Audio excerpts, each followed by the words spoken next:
Richard III, King of England from 1483 to 1485, is possibly one of history's most infamous villains.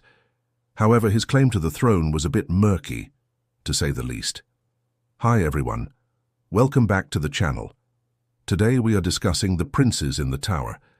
As always, if you would like to suggest a topic for future videos, leave it in the comments below. If you enjoy this video, please click the like button and subscribe so you don't miss any new videos.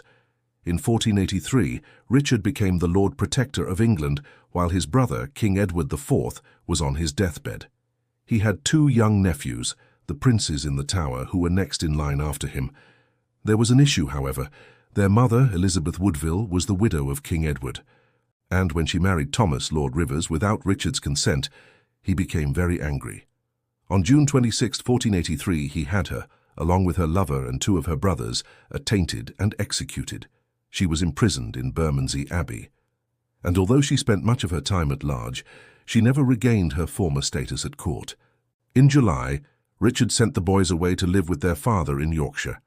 He then returned to London with his new wife, Elizabeth of York, and began making preparations for his coronation.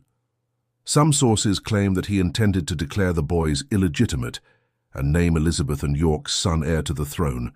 Others say he planned to marry Elizabeth and York and make their son king. We may never know what his true intentions were, but these actions did not bode well for the princes. On August 9, 1483, Richard sent Sir Robert Brackenbury to bring the princes back to London. They were then placed in close confinement in the Tower of London, with orders that they were not to be let out without their uncle's permission. The following day, Brackenbury wrote to Richard informing him that the princes were in his charge and would remain there until further notice. He also noted that their father was coming to see them. Their father arrived in September, but he was only allowed to speak to the boys through a barred gate. It wasn't long, though, before he too was arrested and sent to the Tower of London. He was charged with treason and locked up in a room in the White Tower. Richard then seized the throne on July 1483. His first act as king was to banish the boy's mother and her family from England. He also ordered that no one was to speak to the princes except for their servants. In November, the Duchess of Burgundy arrived in London with an entourage of 2,000 soldiers to rescue the princes and restore them to the throne. Richard learned of her plan and ordered her to leave the city. He also imprisoned several of her accomplices.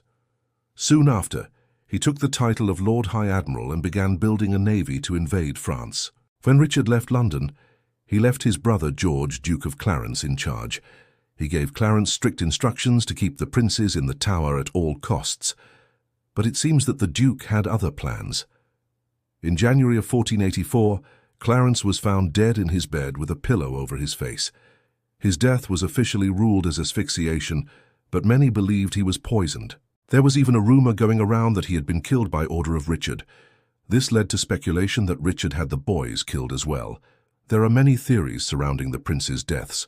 One claims that they died of the plague, but this is highly unlikely because there was no plague epidemic at the time. Another theory suggests that they starved to death because food was kept from them.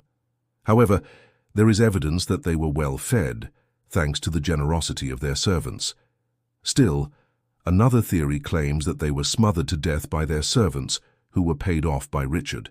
A more sinister theory claims that Richard had them put to death because he wanted to become the Lord Protector again. He was already acting like the king and didn't need the extra responsibility. And let's not forget that he likely wanted to marry Elizabeth of York and secure his position as king. What makes this case particularly interesting is that we don't know exactly how they died or if they even died at all. There are many similarities between this case and the supposed murder of the Romanovs. Did Richard really have the boys killed, or was it one of his jealous relatives?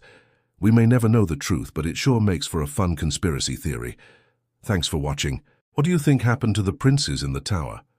Let me know your thoughts in the comments below, and remember, don't be afraid to subscribe so you can join us next time.